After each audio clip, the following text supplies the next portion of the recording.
Assalamualaikum warahmatullahi wabarakatuh.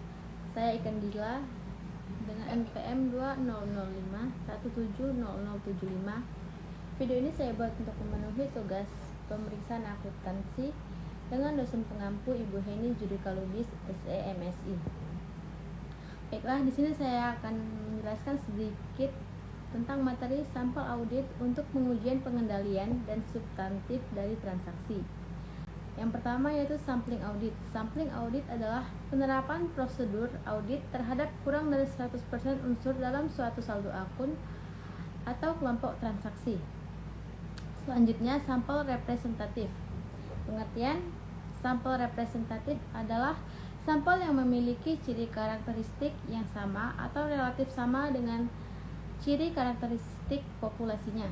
Yang kedua yaitu resiko. Terdapat dua resiko pada sampel ini. Yang pertama, resiko sampling.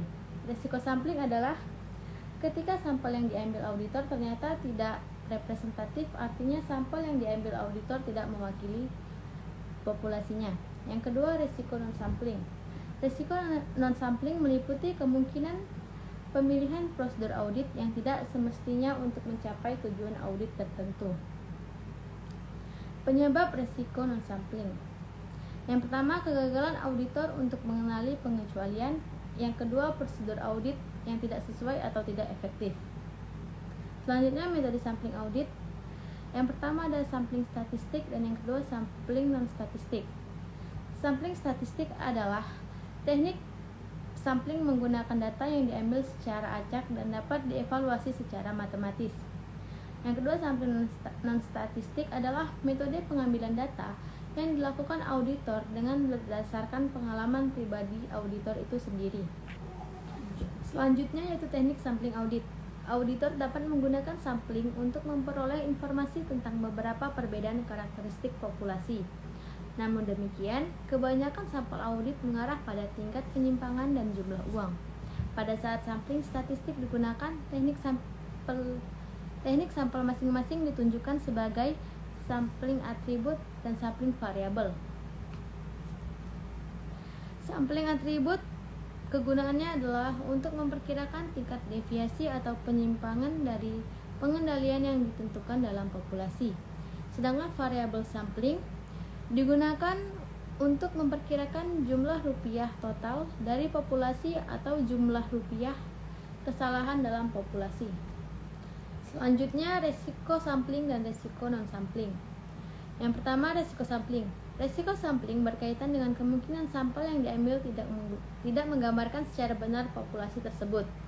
Dengan demikian, kesimpulan auditor tentang pengendalian intern atau rincian atas transaksi dan saldo yang didasarkan pada sampel tersebut mungkin berbeda dengan kesimpulan yang akan dihasilkan dari pengujian populasi. Dalam melakukan pengujian pengendalian dan pengujian substantif, jenis risiko sampling berikut dapat terjadi. Yang pertama, pengujian pengendalian. Terdapat risiko atas penilaian tingkat risiko pengendalian yang terlalu rendah atau the risk of asserting control risk too low. Adalah risiko bahwa penilaian tingkat risiko pengendalian berdasarkan sampel mendukung penilaian tingkat risiko pengendalian yang direncanakan pada saat efektivitas operasional akrual dari prosedur atau kebijakan struktur pengendalian jika diketahui dianggap tidak cukup mendukung tingkat penilaian yang direncanakan. Yang kedua, pengujian substantif. Terdapat risiko kesalahan penerimaan atau risk of incorrect acceptance. Adalah risiko bahwa sampel mendukung kesimpulan bahwa saldo akun yang dicatat tidak salah saji secara material, padahal saldo akun tersebut tidak salah saji secara material. Yang kedua, risiko non-sampling.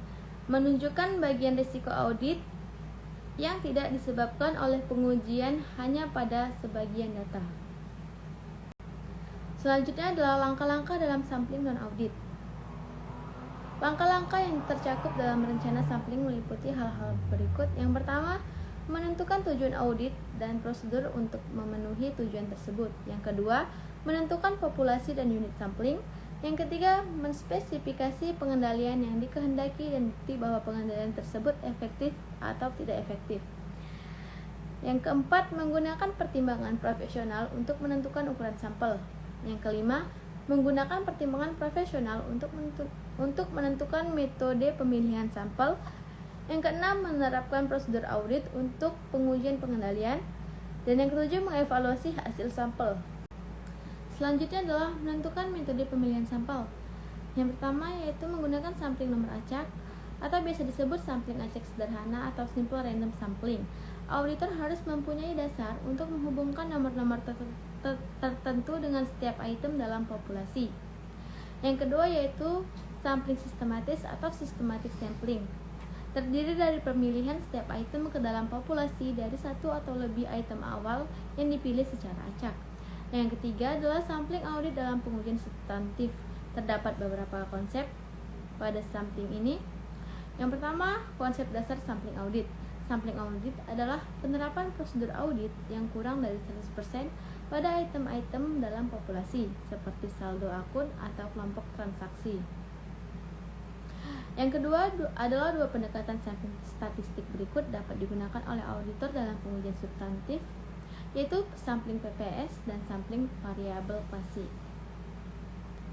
Yang ketiga, sampling PPS atau probability proportional to size. Perbedaan utama antara kedua pendekatan tersebut adalah bahwa sampling PPS didasarkan pada teori sampling atribut, sedangkan sampling variabel klasik didasarkan pada teori distribusi normal. Baiklah, sekian pemaparan materi dari saya dan saya akhiri. Assalamualaikum warahmatullahi wabarakatuh.